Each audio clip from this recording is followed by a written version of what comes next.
Yo, how's it going, ladies and gentlemen? Hey, Rockstar.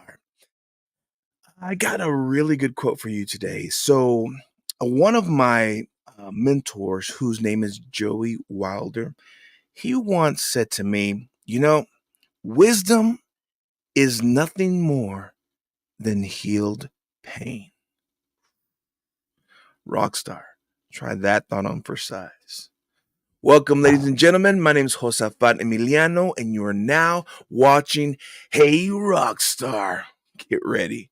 This is going to be an awesome episode.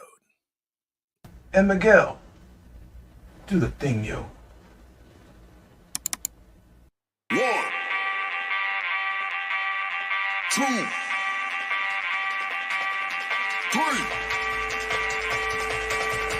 1, 2, 3. Let's go.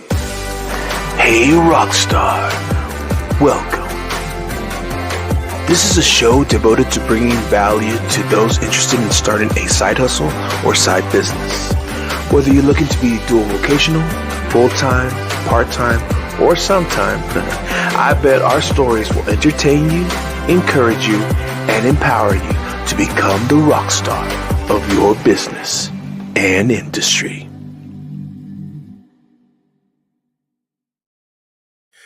Welcome back, ladies and gentlemen. Again, this is Hey Rockstar. It's a show for leaders and entrepreneurs where we share great stories, where we share our challenges, our struggles, also for all to bring the value that you need to be encouraged, to be entertained, and to be empowered to go off and become the rock star of your industry.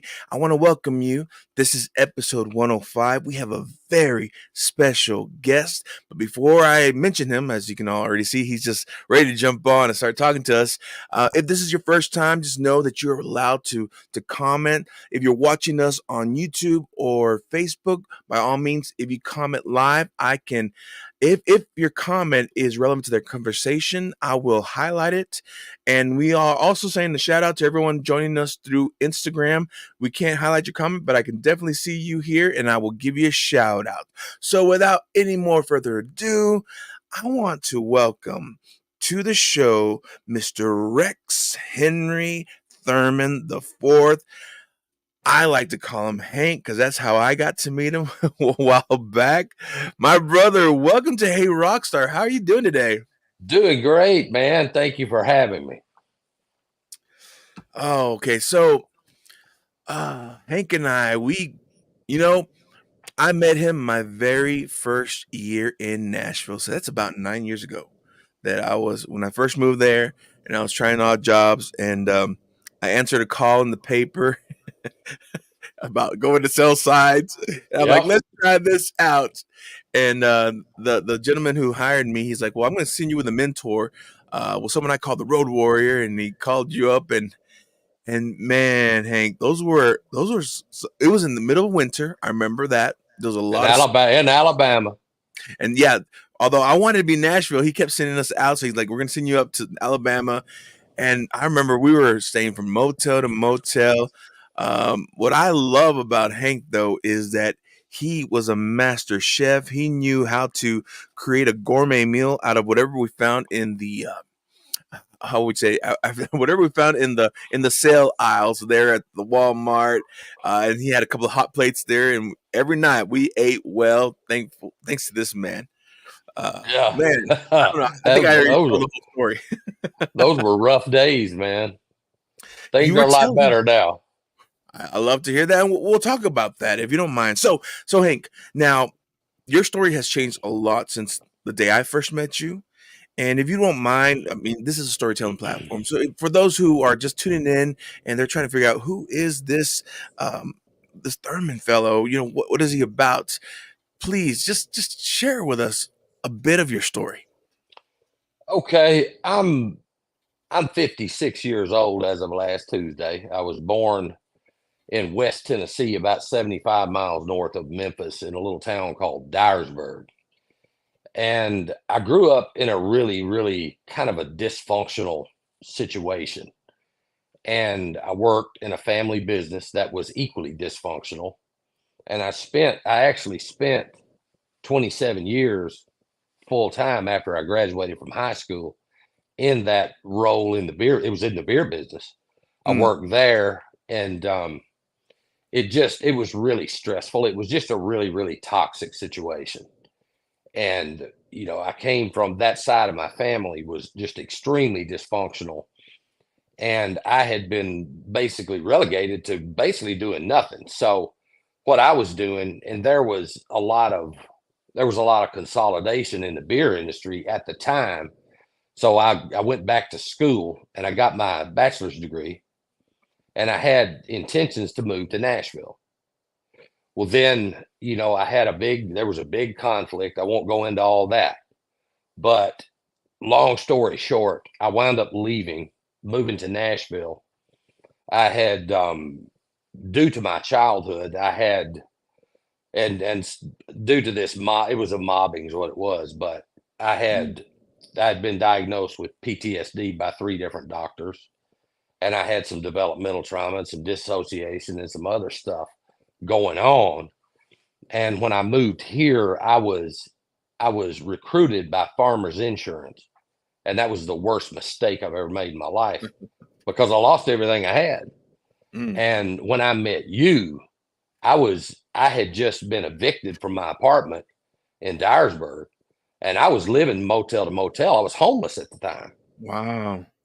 And I never was in the street, thank goodness, but that's what I was doing. I'd spent everything I had trying to keep my head above water in the insurance business, and I went to work in the sign business, I guess a year or so before you did, and I was out trying to get my head back above water, and it cost so much to live out there on the road.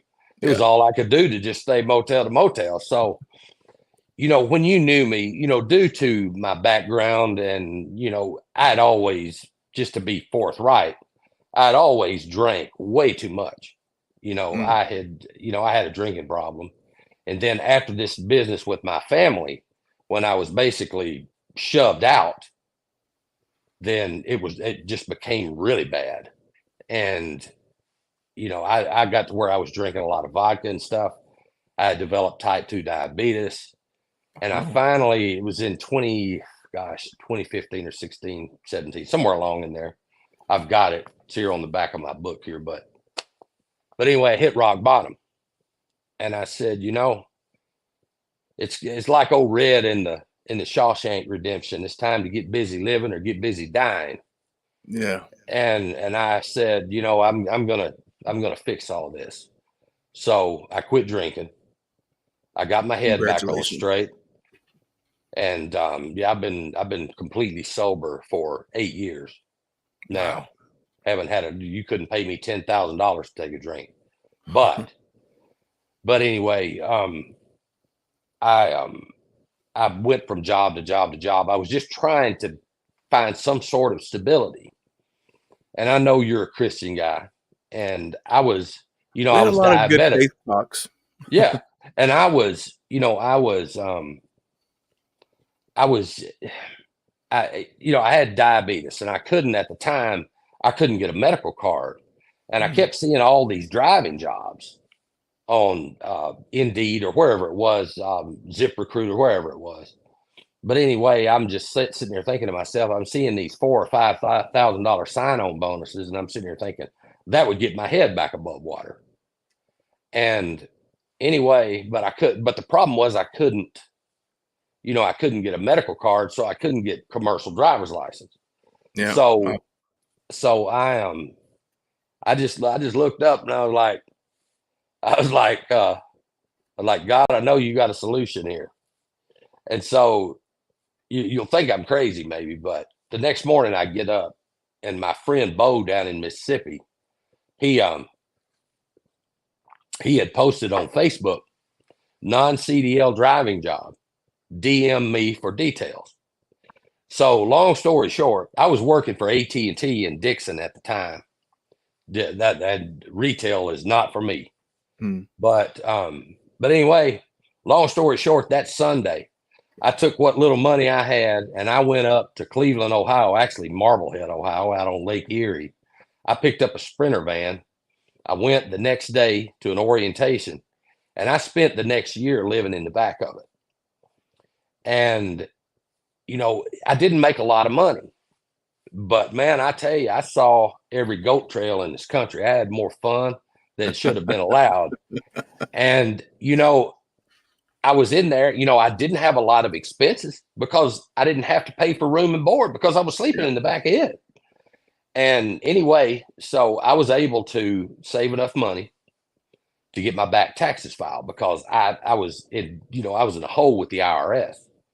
And I got my back taxes filed and I enrolled in the clinical psychology graduate program at Walden University online. And I started studying and I earned about half my master's degree in the back of that van. Wow. And anyway, I another thing, I had some extra with my student loan.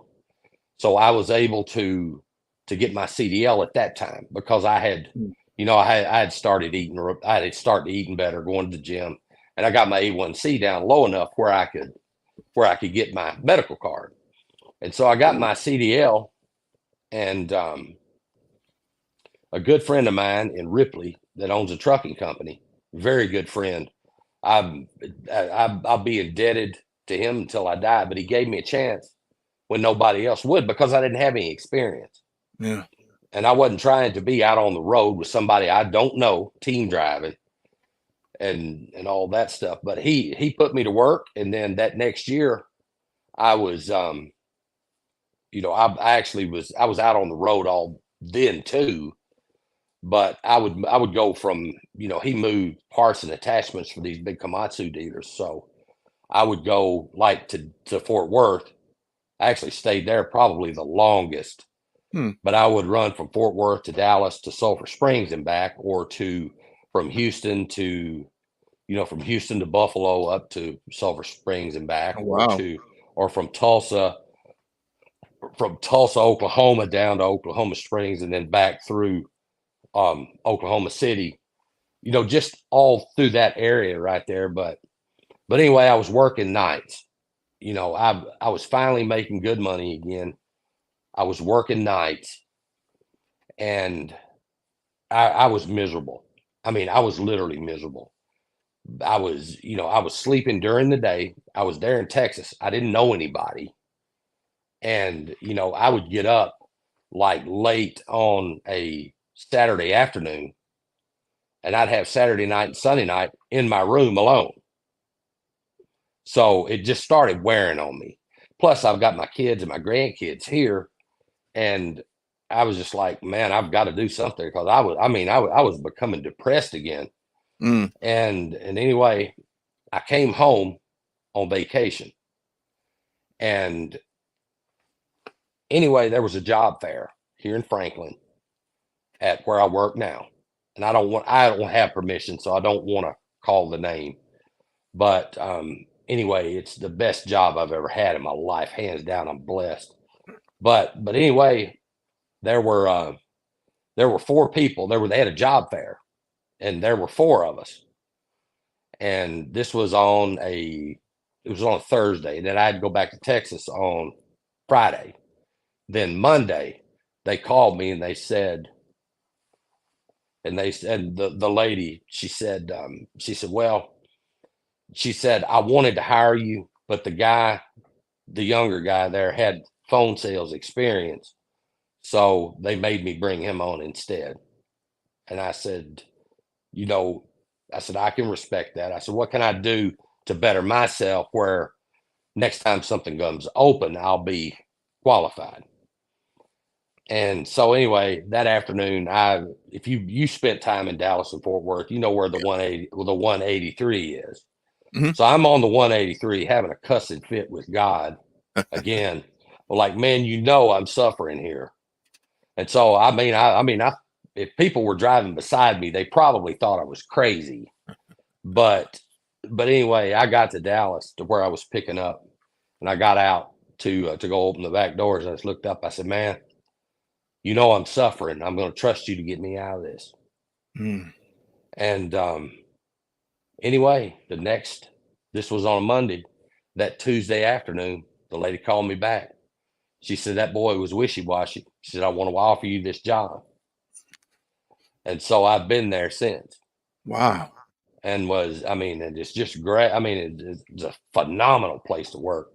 In fact, we were recruiting, and I think I reached out to Yeah, you. you reached out to me, and the timing was a little. I don't say it was bad. It was just I had just gotten another work. Was this before or after pandemic? I think It was it was before. probably during or after. Okay, because like if it was before pandemic, I had just gotten my promotion at the Tennessee Performance Arts Center. They Oh, moved me up okay. to technical director, and it was a dream job because I was in the industry and Yeah, such, and I was using my skills of creativity, of directing, production, and so I was like, I don't need to move that. But afterwards, I think I was taking a sales job. Oh, if it was after, then it's after I had finished working with I think this was what it was. I had just finished working and training with high ticket sales with Taylor Welsh, and I had just landed a job with a company called Empowered Man, and it's about rescuing men, and so I wanted to stick with that one. I had just gotten yeah, in. oh I was yeah. very green, and I'm like, you know what? Thank you for the offer, but I'm in another sales thing now. I love what they're doing, and I was there for a while um, until I got into the financial services, and that was a whole different ball A game where different I got to bear right actually own there. my. Was that? That's a Yeah. whole different bear right there, Well, wasn't it is, but a different team. I was able to make more, and but this one, what the promise it? was, I could build something for myself, and I still have it. I am still part time in that aspect, but now I'm in the evergreen, creating and mentoring guys and such. I just kind of step back as a referral agent now, so now I just send people to my team, my partners, and they do all the work, and I just get some little bit of commission, but it's okay because you know where I'm at now, and Yeah, I'm exactly. where I'm creating stuff. But yeah, I do remember you reached out to me, and there was a time when uh when I was, I've considered reaching back out to you. If it wasn't for the financial services, I would have reached back out to you like, hey, are you guys still recruiting? Because it sounded phenomenal. I mean, It's a great place to work, man. I had noticed and permission to just I'm not going to talk everything we talked, but I do remember when we were staying at a hotel and you were being vulnerable and you're being open and honest about just your relationship with your family and things that just whatever you had to overcome. And although I spoke to you in love, being the good Christian boy, I just want to listen to you, and I wasn't there to teach or anything, or to condemn or anything. I was just wanted to be supportive, and you were open with me, and you could see, I could tell that you still had some resentment, or you were holding on to certain things. Fast forward to whenever I talked to you again, then there was a whole different shift in your mindset and your attitude and how you were. Um, because you were excited about this opportunity, but also you were starting to clear things up. And then, of course, when we talked, when I was in Dallas a few months ago, and we were talking about possibly getting into the show just on the phone, your voice was so different. Like I could tell that you have gone through so much change from the man the broken man that I met living in a hotel. And I'm not sure if I ever shared with this with you, but after I left the sign company, I had my experience in homelessness. Like I Did you? was living hotel to hotel Oh, for it about sucks. half a year there in Nashville, and all it was I had the cash, I just didn't have the credit to get my own place. And so okay, let's figure it out. Thankfully, God sent someone through connection, a country artist friend who was in Austin, who from Austin, who was visiting, invited me to one of their gigs. I showed up, and they introduced me to a local friend they had, and he's like, "Hey, I actually have a spare room." I'm like, here's money." He goes, "All right, welcome, welcome, roommate." Hey, hey, I got to tell you a story.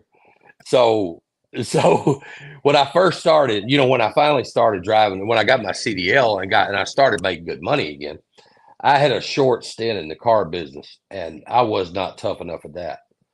But I made a good friend there, and he and I stayed in touch, and I was calling him. I was here looking for a place to move, and I said, I just asked him. I said, "Man, do you know of anywhere?" And he said, "Well," he said, "I'm going kind of through a hard time right now." He said, "Man, I'll rent you this other bedroom here in the apartment. You can just pay half the rent." And it worked out great. And then he wound up, he found a woman and moved, and I wound up with the apartment. So I'm here. I love it here. And I've told a lot of people this is where I'm gonna die. I love Franklin, Tennessee, man. It is a nice little town. Oh, I Franklin is love it, man. Yeah. very nice.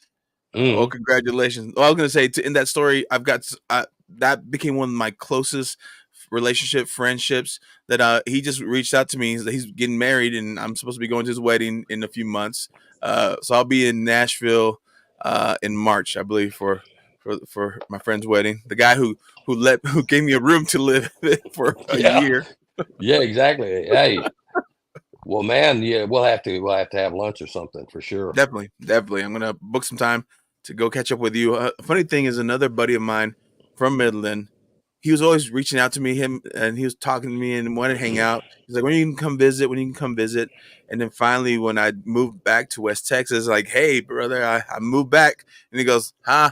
I like, "I just moved to Franklin." Oh, really? He just moved to Tennessee, and I moved back to Texas. Oh, Oh, wow. so I definitely have to visit more people when I'm there. But other than that, all right. Sorry, we kind of got off. I want to ask you something.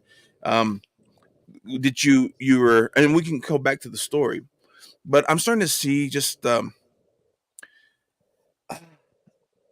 what I'm noticing, especially now that you know that I mentor men, especially single men of faith who find themselves stuck, find themselves thinking that singleness is a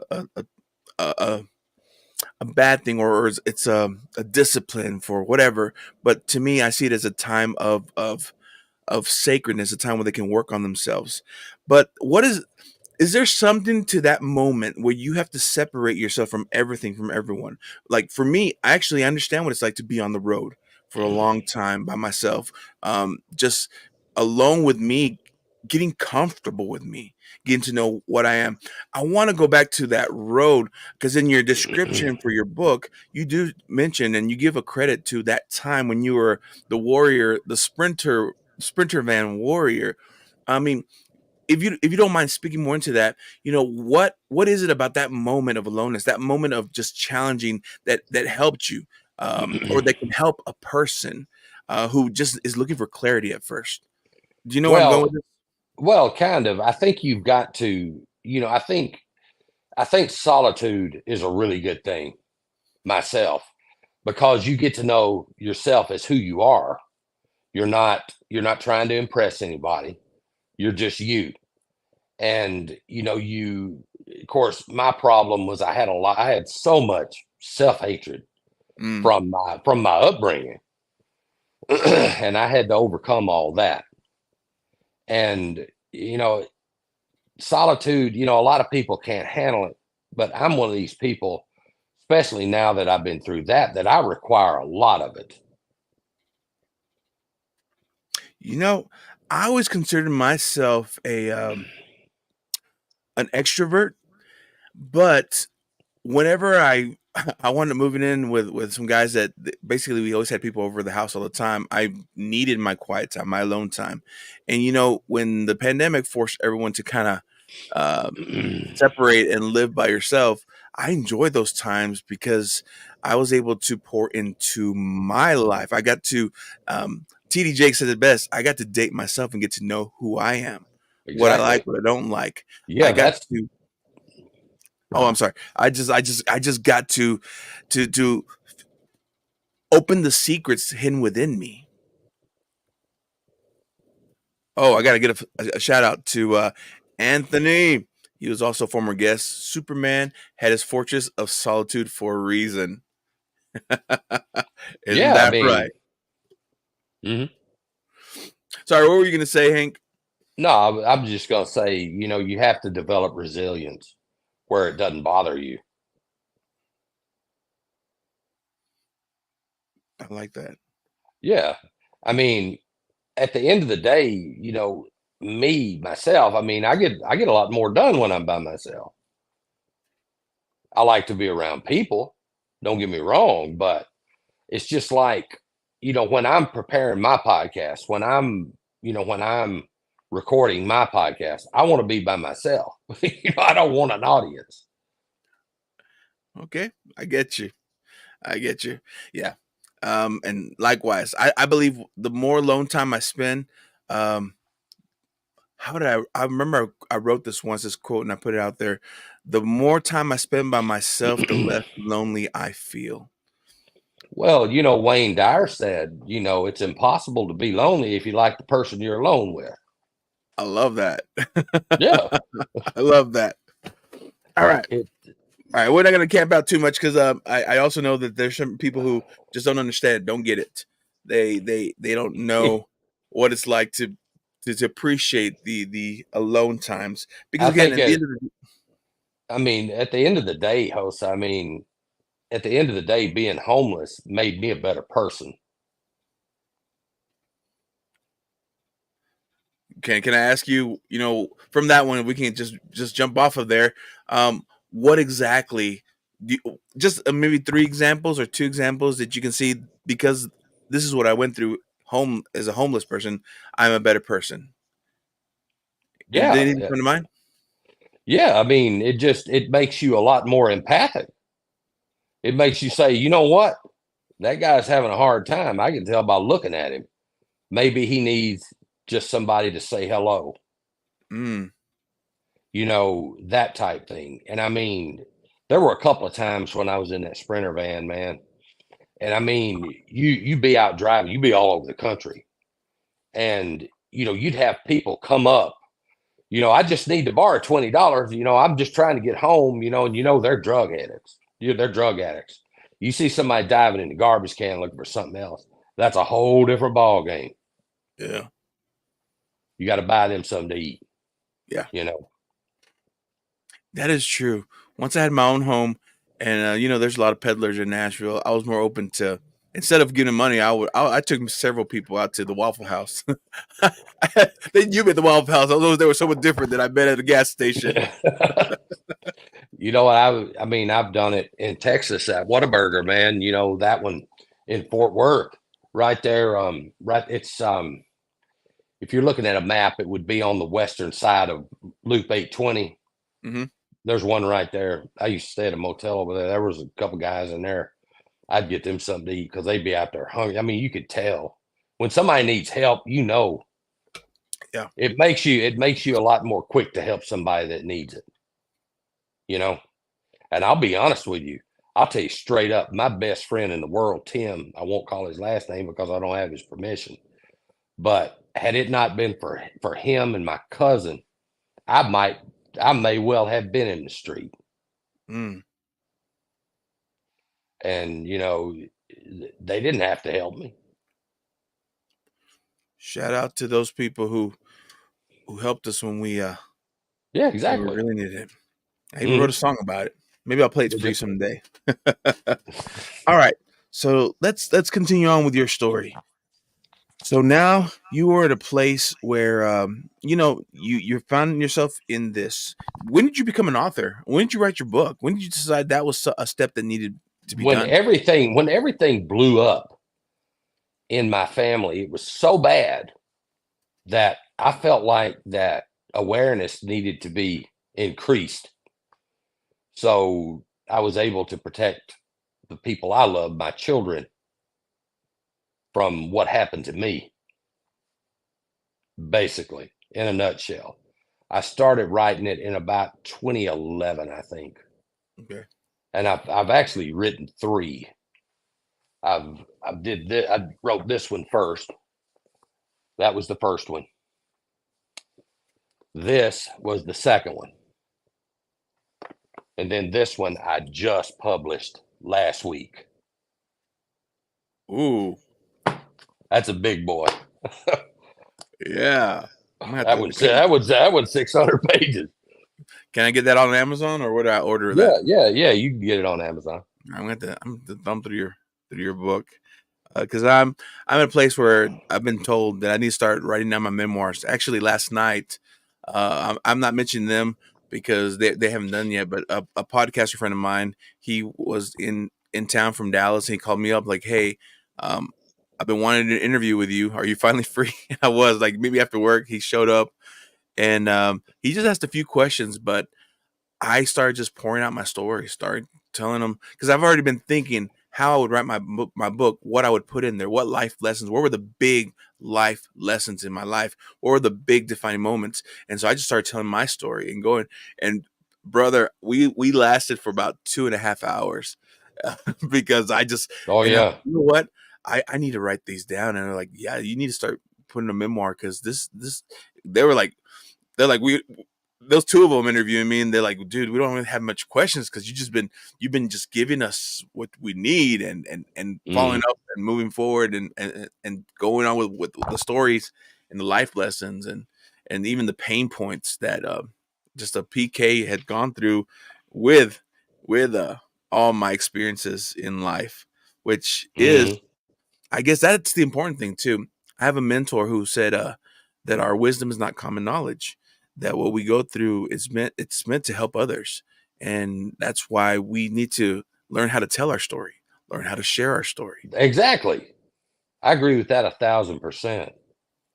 They, uh, as bad as it was, what I went through for all those years, basically for 40 some years, Mm, you know, as bad as it was, what it did do though, at the end of the day was give me clarity on my own purpose. And so now I'm able to, I know where I'm going. I know what I want to achieve and I know why I'm here. And I have no doubt about it. all right, and now let's move on to your podcast. I want to know more about. Hold on, let me see if I said it right without looking at my notes. But it's the Viking Mindset Transformational Therapy podcast. I dropped the transformational therapy Okay. I did that at the first of 2024 because it was just a mouthful to say. Transformational therapy is actually clinical hypnotherapy. Mm, And I've got a certification in that as well. I don't use it. And I've got a life coaching certification and a tapping certification. Most of I started that podcast basically to spread awareness and to like you to help men. There's a crisis in yeah. masculinity. There really, really is. And I wanted to talk about goal setting and best ways to set goals and psychological stuff. And I mean, when I was growing up, I didn't even know what psychology meant Mm, until I really got in my 40s and started the self-development stuff, actually in my 30s, starting the self-development stuff. And then I just really, really loved it. And that was kind of what gave me the inspiration to do it. I love. I another mentor that I'm currently working with. He's like, Hosa, you know what you're into? You are in the business of self development. It's what you're working with. You're working with mindset. You're working with men. Yes, you do. You have Yep. ministry background and such, but you've worked on yourself, and now you're helping others work on themselves. It's the arena of self development, and I've shared this before. This idea that I believe the reason why there's so um, there's a lack of self-development with people today simply because we're just so bombarded with people telling us how to think, what to think, entertainment that Yep. nullifies, and we just get into the habit of, all right, well, let's just you know what, let me just watch a binge watch a few things, play a few games, and we never take the time to stop and think. um back Exactly. Yeah. back on Turkey Day or Thanksgiving time, I did a 5 days of gratitude, and I was giving gratitude for different things, but the last thing I was grateful for was my ability to actually stop and think and break things down, slow down. Even now, as a safety guy, I'm teaching everyone. I just did a course, like, you know what, sorry, I'm talking about my stuff now, but you That's can bounce okay. off You go ideas all ahead. you want. I tell everyone, listen, and I put up a picture of some guy sitting in his car. It's like, how many of you have been guilty of this? Either after work, after church, or something. You make your way home, and it's not until you're put in that car in park you realize, oh my gosh, how did I get here? And it's because your mind goes into that automatic zone, and that you already know with the routine, and the things are going, you just kind of zone out and let the body go in auto. And I was like, you can't do that in this industry because it's a lot of repetition. You're doing the same thing, and it's easy to fall into, like, I got this, I know this. But in this industry, you're constantly having to slow down, become aware of everything. And it's that art of slowing down, observing. And once you become aware, I think becoming aware and fine-tuning your focus is really a great superpower to be able to problem solve, to be able to come up with solutions or creative ideas. Just that taking a pause, not getting distracted by the noise, and being able to just focus, and then you can work on. So as a safety person, that's what I'm teaching these guys, or how to break that down. It's okay to slow down. We have forms and such to help you slow down, to pay attention, and also to move forward. Because then Can they I, are but can I, predicament. can I bounce something off that? Please, please. Okay. Now, what you're talking about basically is living in the present moment. Yeah. And, you have to be in the present moment basically to be happy. You can't be anxious and you can't be depressed when you're in the present moment. Now, where I'm going with this is what you were just talking about. You were describing what's called observing ego in psychology and psychoanalysis. That was a term that Freud developed. It's a skill that people develop after abstract thinking develops. And what it is basically you're in the present moment, and what you're doing, you're stepping kind of outside yourself, and you're observing your behavior in real time and adjusting it. It's Yeah. just like where I learned about this was a book, or not, it was an online seminar called Mind OS. And I gave the guy credit for it in this book because it was really transformative for me. But it's just like, let's say that you and I, of course, you and I would never argue, but if we were, let's say we're arguing, and I've got some good observing ego skills, and I step back and I say, and I ask myself, is this going anywhere? I'm like, well, not really. And so we're still arguing. And I step outside myself again, and I look back and I say, you know what? I'm starting to get mad here. Yeah. And so we're still arguing, and I step outside myself again, and I ask myself, is there any resolution in sight here? And we're still arguing, and then I say, you know what? No, there's not. And so I stop arguing, and the argument ends. Yeah. And what I've done, in essence, in real time, is taken the controls of my life and steered in another direction where hopefully it would end in a win-win situation.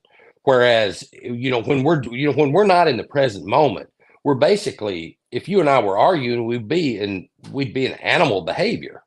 Yeah. Yeah. And I mean, and if you don't have good observing ego skills, it could escalate into fisticuffs or going to jail or whatever. And I mean, observing ego, long story short, is just a good skill to have as a man, especially. That Wow. allows you to kind of take a step back, look at what's going on, make a judgment as far as what you need to do before you react. Hmm. You see what That's I'm saying? Oh yeah, yeah, no, most definitely. Because I always said that to me, it was always interesting that I can pull out of a situation and not react emotionally. Um, I'm not saying emotions are bad, but I'm saying, but like, I know that something's happened, and my first reaction is to like retaliate, but like, let me pull away. Like, all right, I It's always ask myself, always why are you feeling this way? Why does this piss you off, or why did you sense this? And I developed that kind of with the same. I love that you use that analogy with the argument because I learned this at a very young age, in through a religious experience, through Ninja. a church experience, and I actually shared this story last night with the interview.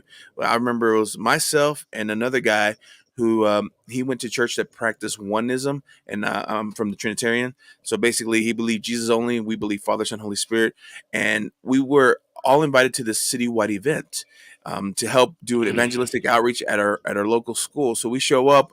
All the churches were there to help. To anyone who wanted salvation were there to help counsel and be present there to help out. But this young man approached me and he knew that who I was, and he just like, oh, you believe in Trinity? And I'm like, yeah. And then he started throwing all the scripture supporting his argument, and I knew the protocol, and I threw all the scriptures supporting my argument, and we spent the entire time arguing on whose theology was right. And I missed the entire event, didn't even help anything out. And when the event was over, I thought to myself, what a perfect waste of time. And you didn't change your mind either, did you? Exactly. He didn't change me, and I didn't, and I didn't change him. And that lesson, I took it with me. And fast forward to when we were, you remember when chat rooms were big? Yeah.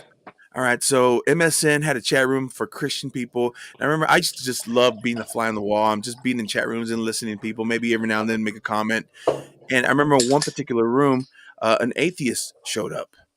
And all of a sudden, like it was like the fish were stirred around this guy, and he wasn't really arguing with anyone. He was just there asking questions, but a lot of closed-minded individuals were just to make their argument, they would just like spew scripture and then leave the room. They would yell at them or they'll chew them out, spew scripture, leave the room, spew scripture. And one by one, eventually the last two people left in the room was him and myself. And he typed, "Are you there?" And I'm like, "Yeah." He goes, "Well, are you gonna act the same way?" I'm like, "No, not really." He goes, "Why not?" Like, well, and I shared with him the story. Like, I learned to listen one time with this. And honestly, I really don't know why you choose being atheist. And I would like to know, can I ask you honestly questions? No strings, no strings attached. I'm just curious to know. And I started asking him questions. And he asked me questions about me and why I believe what I believe. And it was a beautiful way to we ended that. Even when I ended, I like, well, man, I appreciate your time. And he's like, I thank you because you didn't act like everyone else. You actually took the time to listen to me and not judge me. And you know what? If I was to ever become a Christian, I'd rather be someone like you. Give me that credit. Like, oh, I appreciate that. I'll be praying for you. And we ended Now on good terms. that reminds me of a story I heard at church here. I go to Cross Point here, and Nice. the former pastor there, Pete Wilson, is somebody I really admire. He's here in Franklin, and but anyway, he told a story during a sermon. He was talking about that he grew up in Kentucky in a Baptist church. His dad was the preacher there, and he said that they would go on Saturday morning, or they go on Sunday morning and then Sunday night and Wednesday night. And he said that Pete was a young guy, younger than me. He's probably about your age, but he said, if you think Baptist church on Sunday morning is boring, Baptist church on Sunday night takes it to a whole new level. And Pete was the youth minister there, and he told a story about how they had this deal where they were trying to bring kids to church, and he said there were some girls there that invited these boys to come to church, and he knew that they weren't there because they wanted to be at church. They were there because of those girls. So anyway, they walk in and they had a ball cap on, and he said one of the deacons walked over there and he told him, he said, "You get that hat off or you get out of here." And Pete said that he said they turned around and they walked out. And he said, as far as he knew, they never came back. Mm. And he said that really shaped his ministry. He said, because he felt like that's making a point, it's not making a difference. Yeah. And that was pretty strong, I thought. Yeah. Yeah, we could go Hmm. a whole I don't different have conversation on that one. I don't have enough faith to be an atheist. Say, You know say. what I'm saying? Yeah, Oh exactly. no, I like in with the mentorship, I am the third week that I work with my men. It's the third week's about developing a better connection with their higher power, because I believe that that it is that connection with your creator that helps you develop and discover the purpose you are intended for, the nature that you were built for. Hmm. So Exactly. I definitely believe um, faith, simple faith, whatever you want to call it, or big faith, it's necessary. Belief is where it all starts, that you Oh can do it. yeah. Belief that you can at least get out of the rut, Hmm. and or get out whatever you need to move forward. All right, so now you've been working on this podcast. Let's just talk about challenges. Now what exactly, if you don't mind, what exactly are you moving forward to, or is the underlining game plan for you, if you have one that big Well, yet? I've got a lot of goals set. I'll be honest with you though, man. I'm still trying to figure out how to grow this podcast and monetize it. I mean, it's not easy. You've got to have. I try to provide quality content. I don't do the video thing, um, but I try to provide quality content. I try to, provide stuff that people will, at least benefit from. Yeah. I don't. It's mostly clinical psychology, self development stuff. Basically, is all I do. I'd like to expand it, to where to where I can do some online courses.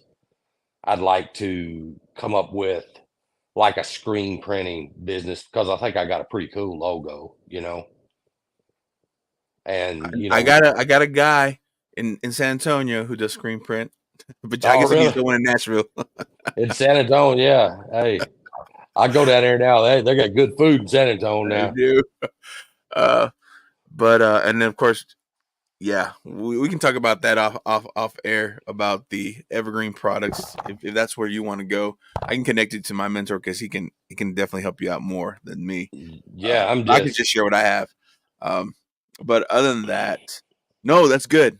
And I love that you are just you're open and honest. Like, I just want to. That's how I started this podcast. I had stories to share, and I didn't want to. And of course, everyone was scared when the pandemic first happened. This beer bug thing was around that was scaring everybody. That's what I called coronavirus, the beer bug. Uh, they was so scared about it, and like, well, you never know what it could kill you. And it's like, well, I want some way to preserve my legacy, so I need to leave my stories out there. So I I started the guarantee you. podcast. I think you might have a little Viking in you too. It's all about the legacy, man, Yeah, with no, them. I'm a big fan of that. Actually, my call card for the mentorship is, you know, it's empowering single men of faith on their purpose journey, so that they can find fulfillment and leave legacy. That's something that I needed and wanted, because I knew legacy goes beyond me. It Hmm. it goes beyond just what I am. It's not selfish at all. It's a way to give to the next generation, or just to leave the mark that I'm meant to pass on. Because I have, in my lifetime, I have taken so much. I have learned so much. I have absorbed so much from legends, from mentors, from very wise people. And it's selfish of me not to leave this rock and not at least move it forward and share what I have received. Hmm. I But think we all have that innate drive, man, to make the world a little bit better mhm, than we found it. You know, I think yeah, that's born in all of us. I think, unfortunately, a lot of times, people who, and I mean, I was unhappy until I knew really what my purpose was. it's true. I mean, I think if you have you ever read the book Man's Search for Meaning by Viktor Mm-mm. Frankl? You should. Is there an It's audible? Is there an audible version? Because I have a credit for yeah, that. All right, absolutely. Let I'm me see looking if it up I can right find it. now. I've got one right here, I think. I'll show it to you.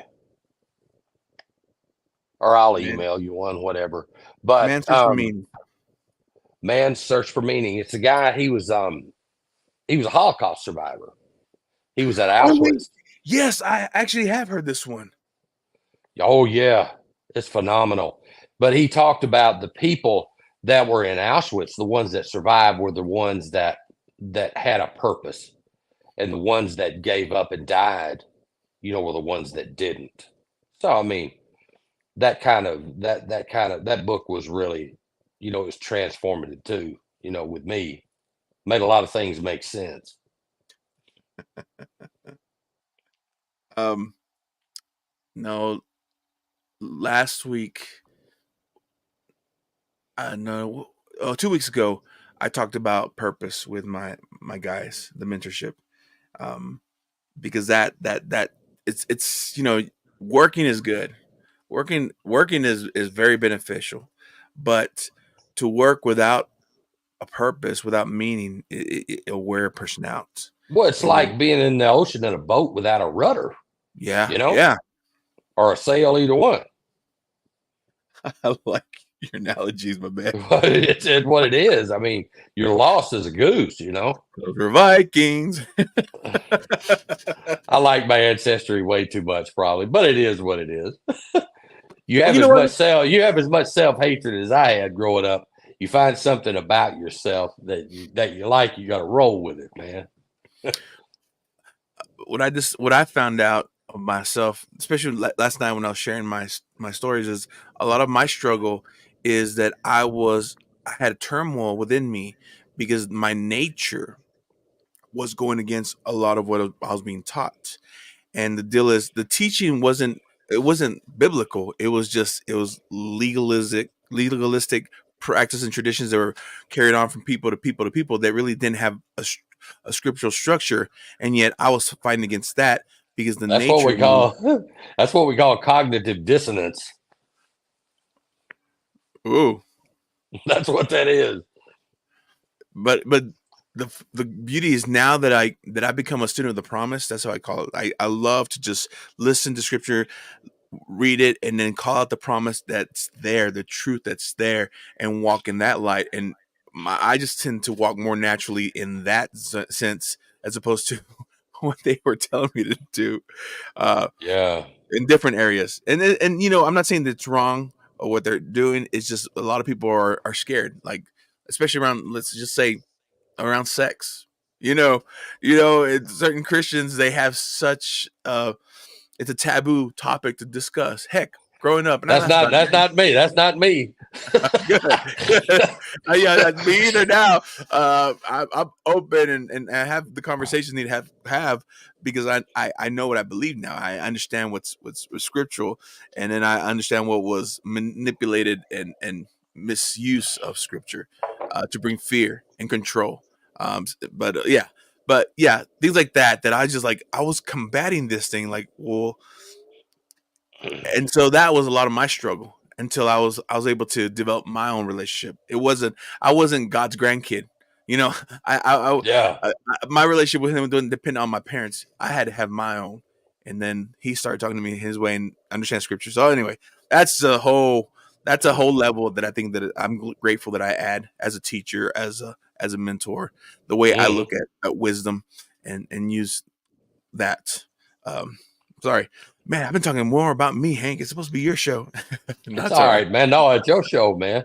It is my show. Listen to me, everyone. It's your show. It's your show. So moving on, I would like to know what's next for you. Where are you moving from here? What I mean, I'll be honest with you. I love where I work. I plan on being there, for the rest of my professional career.